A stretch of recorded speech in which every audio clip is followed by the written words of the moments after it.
Tout d'abord, il faut que je rappelle que l'ITB, la foire de l'ITB, est la première mondiale dans le tourisme. Donc c'est la plus grande foire dans le monde du tourisme. Et il était tout simplement normal à ce que la présence d'Agadir et des professionnels dans cette foire soit une présence importante et de qualité, de force dans la première foire internationale. Quel est l'intérêt? Vous savez, nous professionnels, depuis quelques années, nous avons un peu milité pour faire déplacer les décideurs. Ça ne date pas d'aujourd'hui, ça date d'il y a 10, 11 ans, etc. Des décideurs régionaux, les élus, pour qu'ils puissent voir comment le tourisme fonctionne, comment nous fonctionnons. Donc ça fait déjà 11 ou 12 ans qu'on avait pris une initiative pareille, c'était déjà le salon de Moscou. Nous essayons en tant que professionnel, moi je parle en tant que professionnel, président du CRT, il est à même de dire encore plus que moi dans ce sens. Et en tant que professionnel, je partage avec mes grands frères cet avis de faire participer tout le monde, sensibiliser tout le monde sur l'intérêt du tourisme et comment nous sommes perçus par les décideurs dans le secteur de l'autre côté. Donc voilà l'objectif de ce déplacement d'élus pour qu'ils voient, pour qu'ils parlent avec les décideurs, etc., dans le tourisme et d'écouter, parce que notre secteur, c'est un secteur où il faut rester toujours à l'écoute du partenaire, du touriste, parce que si nous faisons quelque chose, on le fait pour le touriste, pas pour nous. On le fait, nous sommes un pays touristique, à vocation touristique, nous devons attirer les touristes. Et pour pouvoir les attirer, il faut leur donner ce qu'ils veulent. Et dans ce sens, il faut les écouter. Les gens qui sont responsables de la ville, si bien la région que la commune, etc., c'était ça un peu l'objectif, c'est qu'ils voient, c'est qu'ils écoutent ces responsables pour essayer de leur donner sur place ce que le touriste attend de nous. Il y a des contacts, bien entendu. C'est une foire où tout le monde, même le ministre, les responsables de tutelle, seront sur place. Il y a des rendez-vous qui sont pris entre le ministre et les différents tour opérateurs, que ce soit avec la TUI, FTI, Thomas Cook, etc., tous les plus importants tour opérateurs, pour discuter toujours de l'importance de développement de la région. Nous sommes également à la veille, quand je dis veille, d'ouverture d'une station qui est à Razout, c'est-à-dire dans 1 an et demi. Et donc tous les hôtels sont en train de se construire et les décisions se prennent aujourd'hui. Donc ces tour opérateurs, certains parmi ces tour opérateurs sont impliqués également à Tarazout. Et il va falloir préparer l'ouverture de cette station qui se veut une station de qualité et qui en principe va tirer tout le produit de la région vers le haut. La TUI est présente là-bas, Thomas Cook est en train de planifier également ça. Alors, et le monde appelle le monde. Donc, bien entendu, les autres opérateurs seront par la suite attirés et tentés par prendre place là-bas. Comme vous le savez, nous, on a depuis maintenant 2 ans un partenariat solide avec FTI, qui est le quatrième opérateur, qui fait à peu près 7 millions de touristes, qui est le premier tour opérateur sur l'Égypte, concurrent direct d'Agadir. Ils font sur l'Égypte un peu plus de 750 000 clients. Donc nous avons commencé il y a 2 ans avec l'ambition de faire la première année 60 000 clients, la deuxième année 100 000 clients. Eh bien, la première année, ils ont fait 80 000 clients. La deuxième année, ils ont fait 150 000 clients. La part d'Agadir est de à peu près 45%. Il faut aussi se projeter dans l'avenir.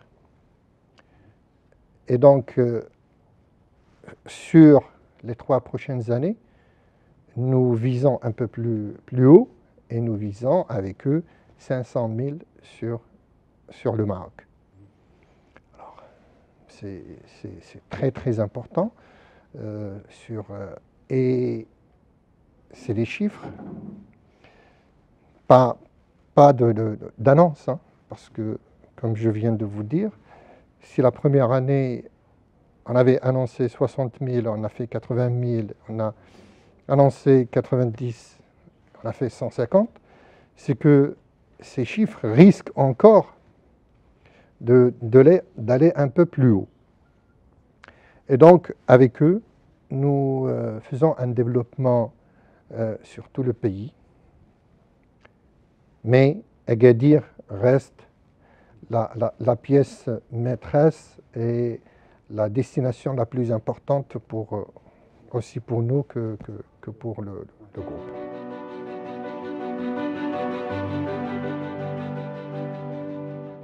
Vous savez, le tourisme est un secteur qui est en perpétuel mouvement.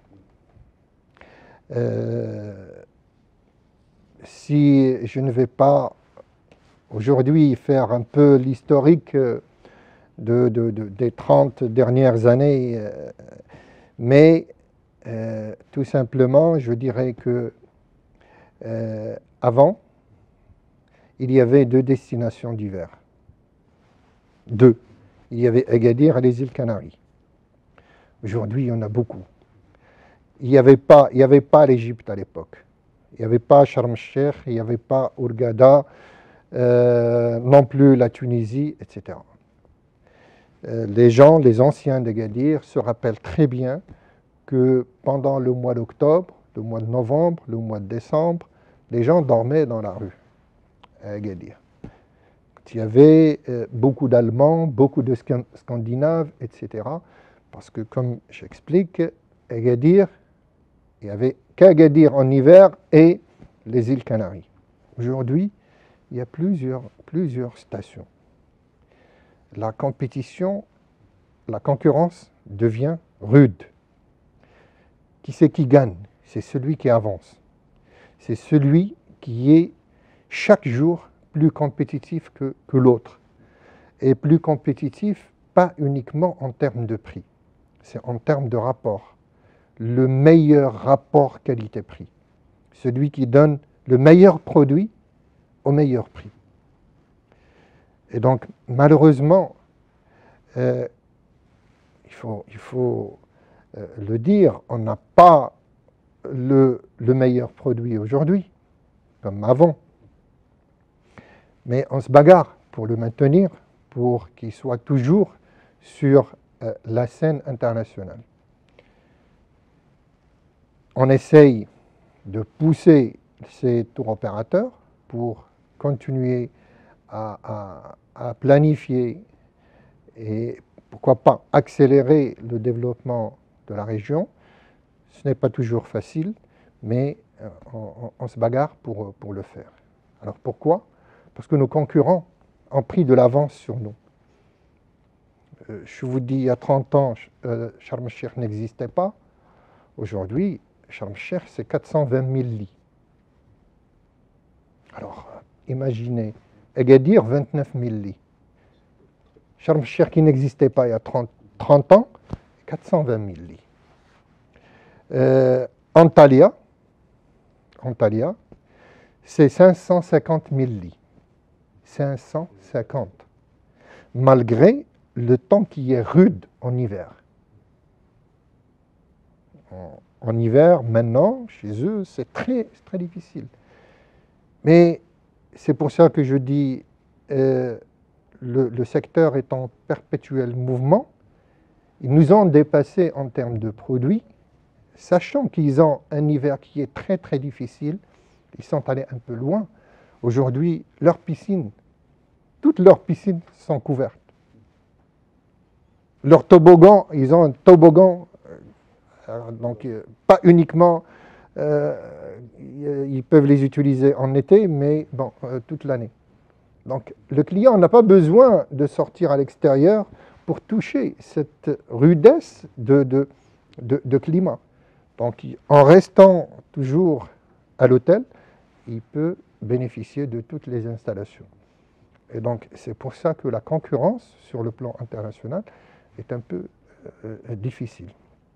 Et ces gens-là, avec des installations qui sont magnifiques, très intéressantes, ils vendent à des prix que nous, on n'arrive pas à suivre. Et donc c'est là où je dis, la compétition est difficile et c'est toujours donner le meilleur rapport qualité-prix. Pas uniquement le prix, mais meilleur produit au meilleur prix. Donc je reviens à notre partenariat. Avec ce partenaire, nous essayons de consolider aujourd'hui, mais toujours avec l'idée chaque année de faire mieux et d'aller de l'avant. D'où l'objectif que nous nous sommes tracés ensemble. 5e année d'exploitation, c'est 500 000 clients. Nous étudions toujours des projets ensemble. Parmi ces projets, c'est la station Chbika. Donc, voilà, on essaye de diversifier pour qu'il y ait une certaine pérennité dans ce développement et ce partenariat.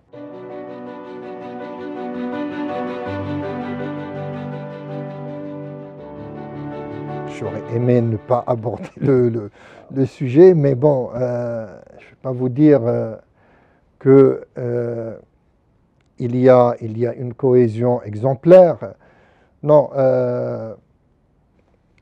en fait, c'est comme je dirais, hier, il y avait 10 qui travaillaient pour la ville, et aujourd'hui, peut-être qu'il y a 6. Hein, donc, au moment où on a besoin toujours d'un peu plus de membres fédérateurs, on en a un peu moins. Je remettrai ça sur la génération, hein, pas sur... c'est la fin, je dirais, d'une génération, mais malheureusement, celle qui devait suivre n'a pas pris le relais. Nous avons perdu... c'est Belhassan, Allah yarhamou, nous avons perdu, c'est Achenglé, Allah yarhamou. C'est des gens qui avaient leur poids, qui avaient leur écoute, etc., et qui travaillaient, et qui tiraient les autres. Et malheureusement, la deuxième génération, qui devait prendre la relève, aujourd'hui tarde à le faire, et c'est ça un peu le problème d'Agadir. La structure doit exister. Moi, je suis pas parce que je suis plus président du CRT que je vais dire CRT, non. CRT doit continuer. C'est le point de rassemblement des professionnels. Il y a eu plusieurs tentatives de créer une association parallèle, de créer... C'est pas le bon choix. C'est pas le bon choix. Il faut, à partir du moment où CRT existe aujourd'hui, il faut travailler, tout le monde doit travailler au sein du CRT, et il faut que les gens comprennent que ce que c'est que d'abord l'associatif. L'associatif, c'est d'être prêt à donner de sa poche, de donner de son temps, de sa santé, de tout ce qu'on a pour l'intérêt général. Si on comprend ça, parce que dans l'intérêt général, on va trouver notre intérêt. Mais si on part de travailler l'associatif avec l'idée d'en tirer quelque chose, ça c'est pas bon. Donc il faut y aller avec l'idée de donner pour les autres et automatiquement tout le monde va trouver son compte. Et donc il faut, ça c'est le problème pas uniquement de notre secteur, ça c'est le travail, ça c'est le problème de toutes les associations. Bon, il y a d'autres qui sont un peu mieux structurées,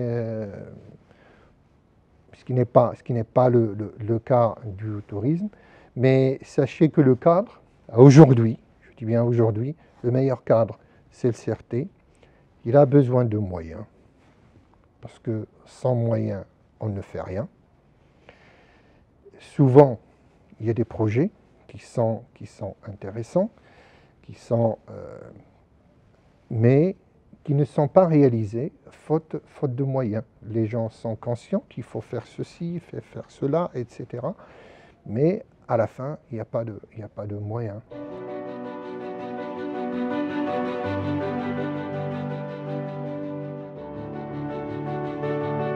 Moi, je vais vous parler un langage franc. D'accord ? Moi, je n'ai pas voilà. Sur ce point précis, il y a eu débat. Il y a eu débat il y a à peu près 4 ans. À l'époque, ce débat, l'Office voulait carrément annuler les foires. Et c'est là où je dis il y a eu débat, parce qu'avec le changement des attitudes, du mode de consommation, l'éclosion de l'Internet,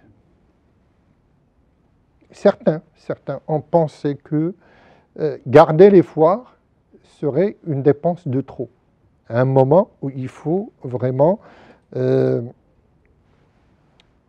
optimiser les dépenses. Et donc, c'est là où il y a eu un débat, il y a ceux qui étaient pour, ceux qui étaient contre.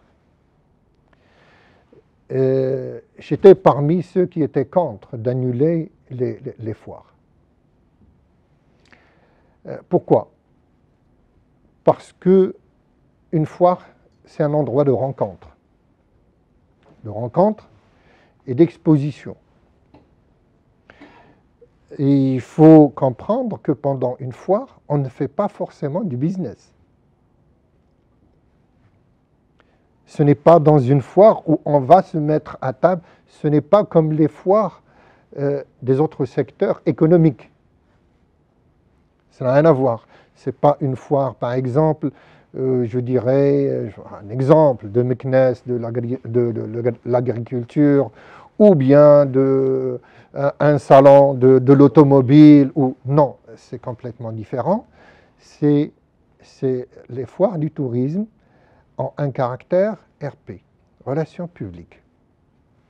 On se rencontre, on s'échange des idées, des avis, c'est un point de départ. On peut faire du business, mais je dirais à 20-25%, concrétiser un business, mais les 3/4 du temps, c'est le relationnel. Parce que le relationnel dans le secteur est très très important. Donc, avec l'éclosion, comme j'ai dit, de l'Internet, ils ont pensé que les foires Alors, comme il y a eu une réaction des professionnels, pour ne pas les annuler, ils ont commencé à réduire la foire qui était par exemple à 400 mètres carrés, la rendre à 240, à 200, à 150, etc. Ils ont même annulé quelques-uns, bon, des petits salons, des petites foires, les plus importantes, par exemple Berlin, Londres, ils ont réduit beaucoup l'espace.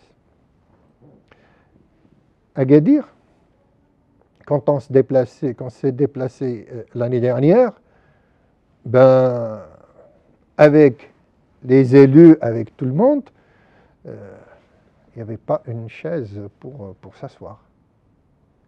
Il n'y avait pas la mise en avant d'Agadir. Alors, comme je vous ai dit tout à l'heure, le tourisme en Allemagne est demandeur de produits balnéaires. Donc, nos responsables devaient mettre en avant Agadir. Parce que on peut aller, par exemple, en France ou bien en Espagne et mettre en avant un peu plus Marrakech qu'Agadir. Mais en Allemagne, c'est l'inverse. Il faut mettre en avant Agadir au détriment des autres régions parce que le touriste lui-même est demandeur de produits balnéaires. Et nous avons malheureusement constaté l'inverse, que presque il n'y a pas de présence d'Agadir. Et donc, bien entendu, professionnels d'Agadir, défenseurs de la région, etc., on s'est dit, c'est pas normal. C'est pas normal qu'on soit dans le premier marché européen demandeur de produits balnéaires et que la ville d'Agadir ne soit pas mise en avant. Donc, d'où la concertation qu'il y a eu entre professionnels et élus et décisions prises de se prendre en charge, de ne plus attendre quelqu'un pour vous mettre en avant. Donc, se prendre en charge soi-même. Et ça a été une décision courageuse, bien entendu, coûteuse, mais qui va montrer un peu mieux Agadir que par le passé. Je l'espère, elle doit s'inscrire donc, dans la durée, espérant qu'il y ait pérennité. Parce que, vous savez, cette approche, elle était chez les professionnels depuis des années. Depuis des années, ils voulaient que, par exemple, la foire de Berlin, qui est une foire dédiée presque au balnéaire, soit à 75-80% Gadiri. Mais bon, faute de moyens, les professionnels ne peuvent pas. Étant donné qu'il y a eu cette convergence d'idées l'année dernière entre élus et professionnels, donc la décision a été prise et cette année, on verra, et j'espère que vous serez présents, et vous allez voir Agadir dans une meilleure situation que par le passé.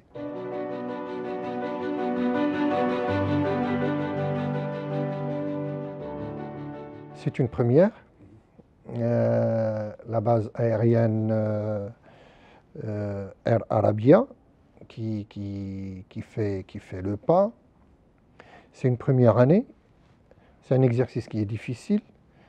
On doit comprendre que un peu plus de 15 ans que les professionnels demandent ça. D'abord à la compagnie nationale, à la Royal Air Maroc. Nous connaissons un peu les péripéties par où est passée la compagnie nationale, qui a toujours refusé, etc., pour plusieurs raisons. Et que si aujourd'hui Air Arabia a pris le risque pour le faire, première année, il ne faut pas voir le résultat première année.